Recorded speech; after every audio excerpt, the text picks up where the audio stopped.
అటువైపు నాలుగు ఇటువైపు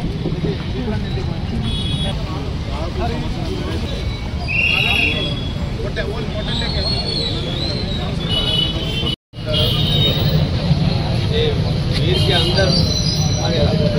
क्योंकि लेवल बैंक जो है ना वो 40% 75% इसका दिलाव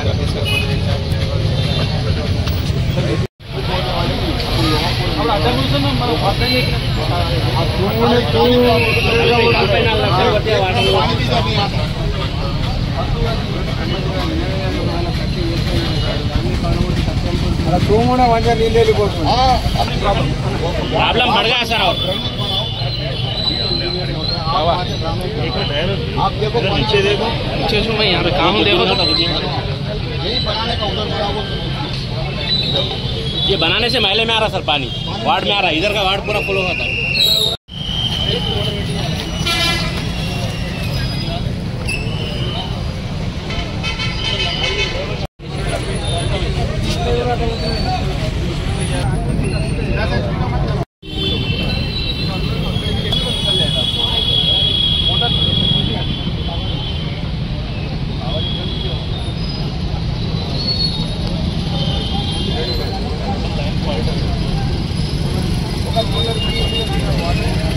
కొంచెం దూరం ये वही ईटीपी का रास्ता है ना, आगे आगे उधर इधर भी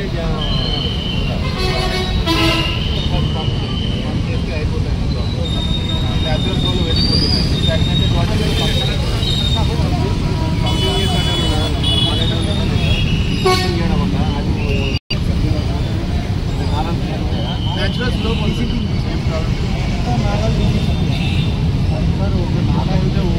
ప్రభుత్వాల యొక్క నిర్లక్ష్యం వల్ల జిల్లా పట్టణం అంతా కూడా ఉండనాలకు మంది అయితే ఉండనాలకు పోయినట్టు ఏదైతే ఈ సంజీవైన ప్రాంతంలో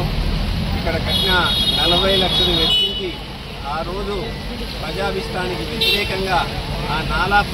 యొక్క నాలా పనిచేయదు, ఎంక్వైరీ పట్టండి, ఆ కట్టపడి కూడా కేవలం తన డబ్బును దోచుకోవడమే ధ్యేయంగా అప్పటి కాంట్రాక్టర్ను పురమాయించి కేవలం 40 లక్షల రూపాయలు దోచుకున్నదే తప్ప దానివల్ల ఈ సంజీవనగర్ ప్రాంతానికి ఎటువంటి ప్రయోజనం ఉండకూడదు లేదు.